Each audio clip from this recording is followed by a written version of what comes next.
All right, time for some Enfield love. Might not be the type of Enfield you came for though.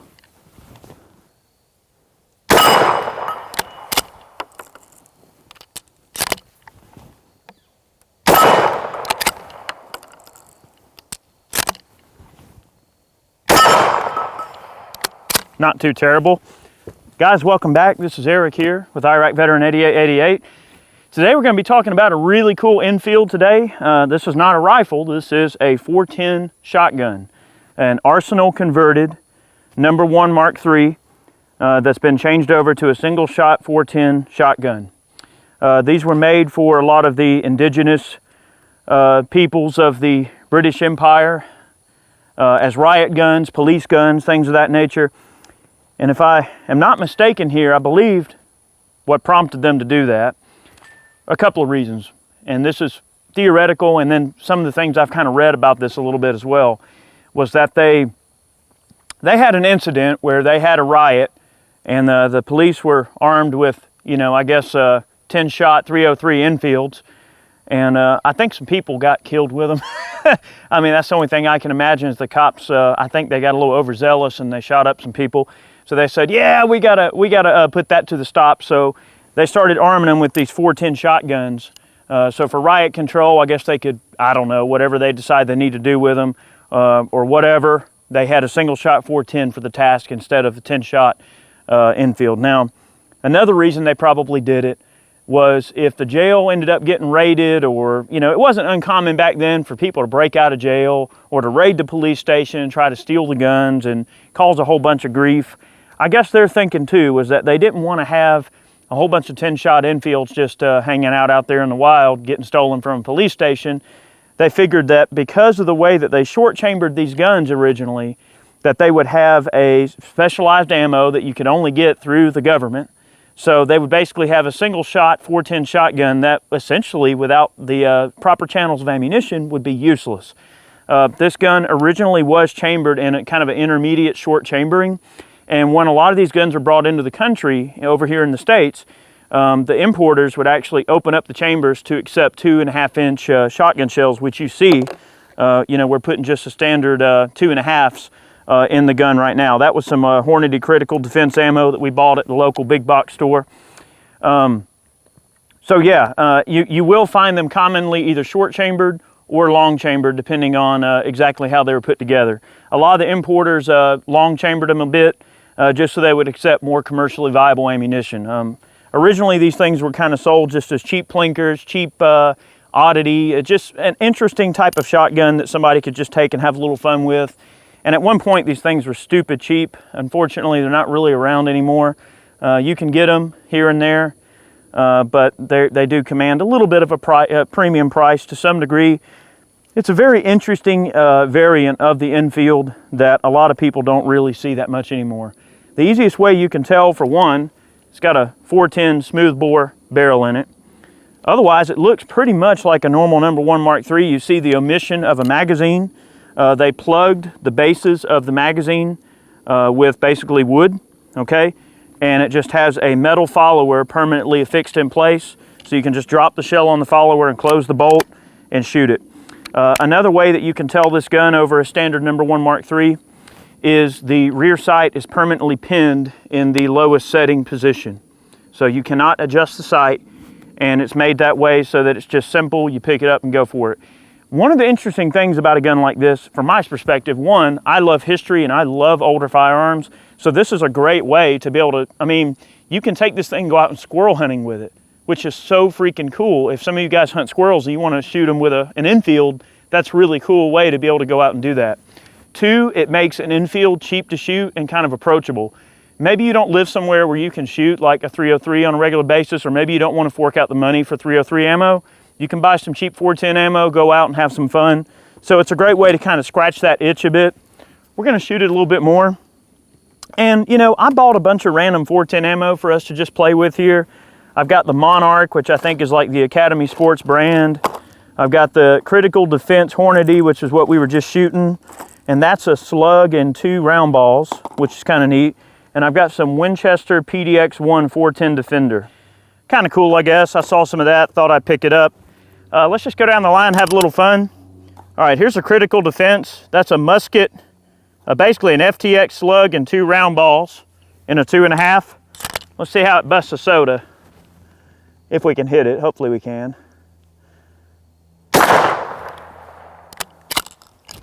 Okay. How about one more? We'll group it on the steel right here. Not terrible. All right, let's take some of these PDXs, have a little fun. And guys, we're just goofing around here. We're just having a little fun. This is a really fun little 410. It'll generally eat just about whatever you can throw down the barrel. Okay, PDX. I'll group it on this gong right here. That did not have any recoil at all.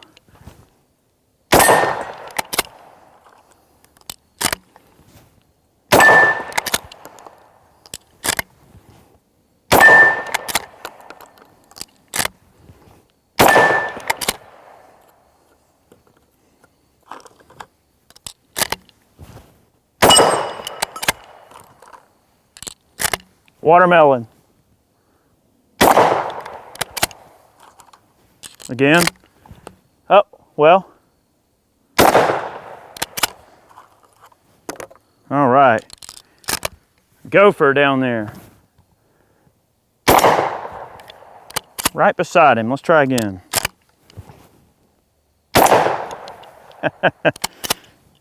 Okay. Those are some solids there.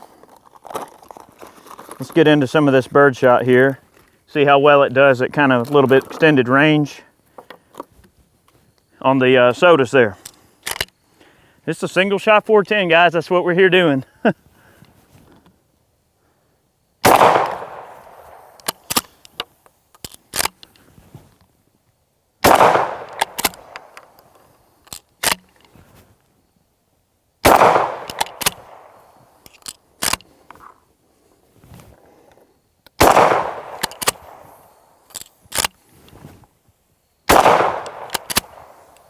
Water in the lawn? Yeah, it is water in the lawn, isn't it? All right, let's group this birdshot on the plate right there next to it. Pattern covered the entire target.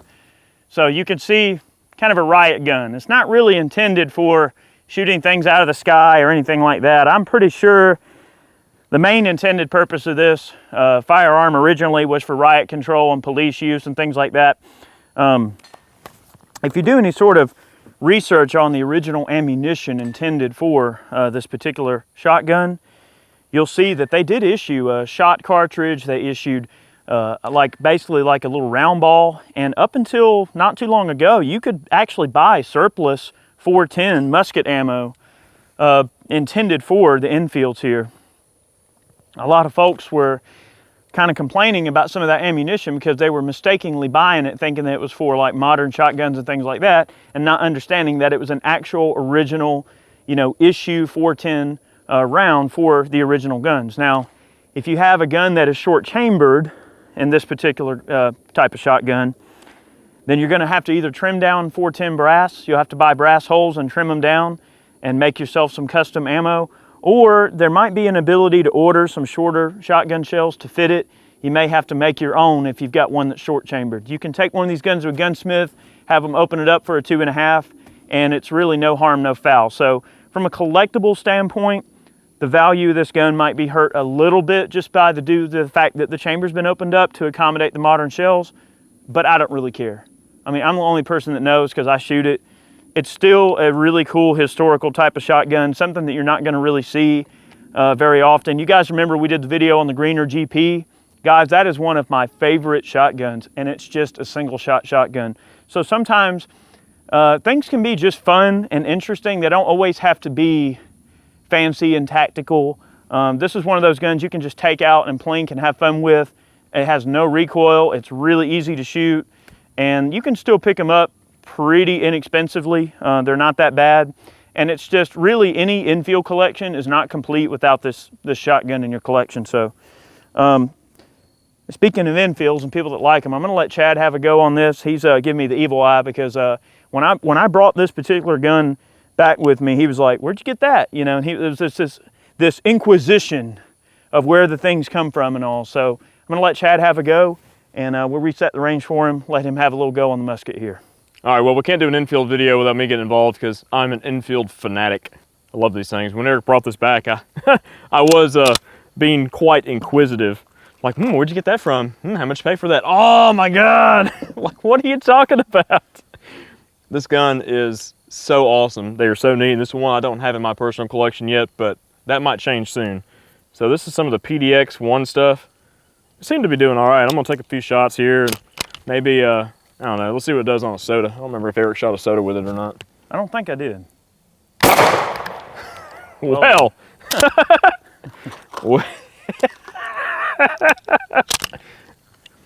Not really that loud either. No, not at all.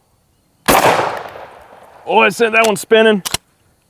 That's some pretty dang good medicine right there. Let's see what it does on one of these little poppers up front here. That's got some authority to it, man, for a little 410. Oh. Backwards.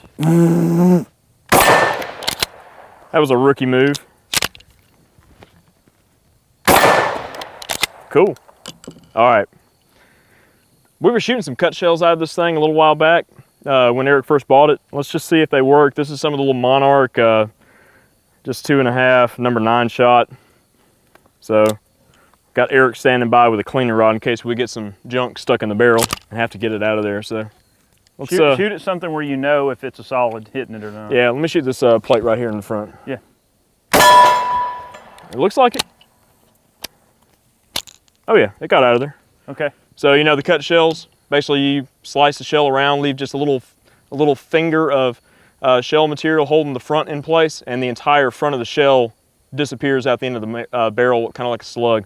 That's something that Barry taught us that we'll never forget. All right, so watermelon? Cut shell with a watermelon? Yes.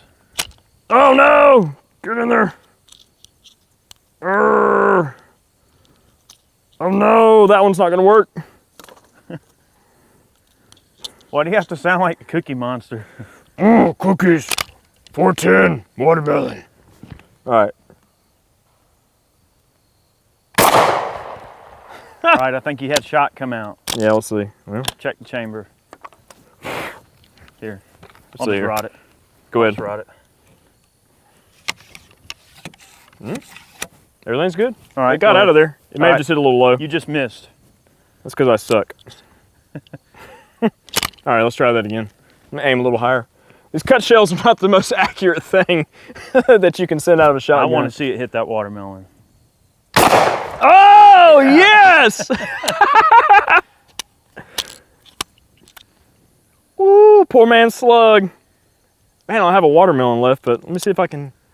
I just had to aim a little bit higher. Let me see if I can hit that gopher.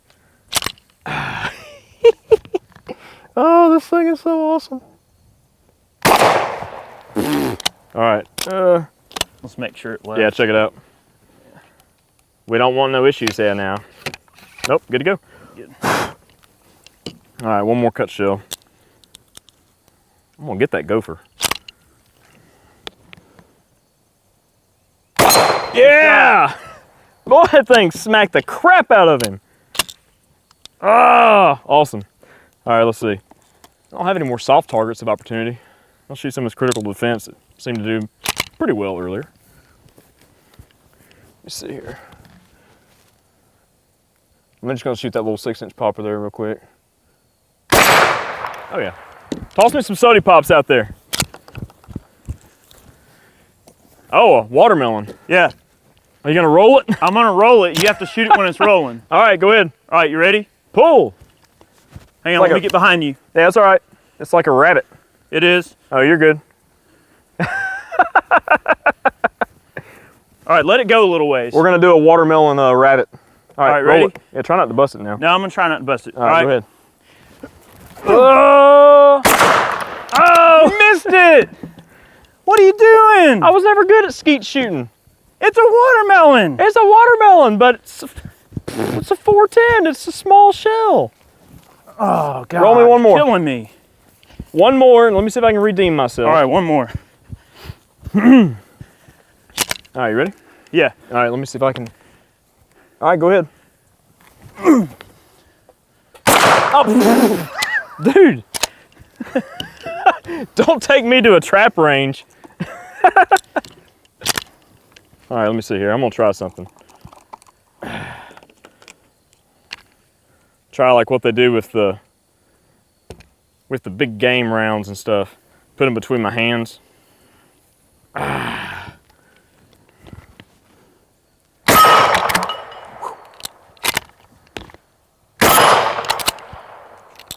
That way you can load them quick, or quick-ish.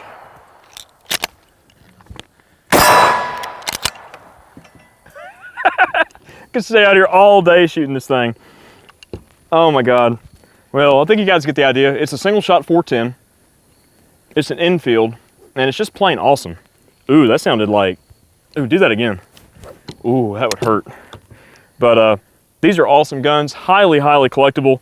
And this one being punched out to 2.5 for standard 410 shells really makes it a pleasure to shoot. You don't have to really seek out the original musket ammo or anything, which is really cool, and I'm sure that you can still run it in this chamber just fine. No problems there, but just a very unique part of Enfield history. And we thought we'd just bring it out here and show it off to you guys. And speaking of Enfield history, Eric might have picked this up, but I just picked up a jungle carbine. So we got a real deal jungle carbine that we're gonna be shooting before too long. Whew. That's how Eric feels since I picked that thing up. Like, you did what? Oh, you know that would hurt too. Oh yeah. But anyways, hope you guys enjoyed the video today. This is an awesome little shotgun.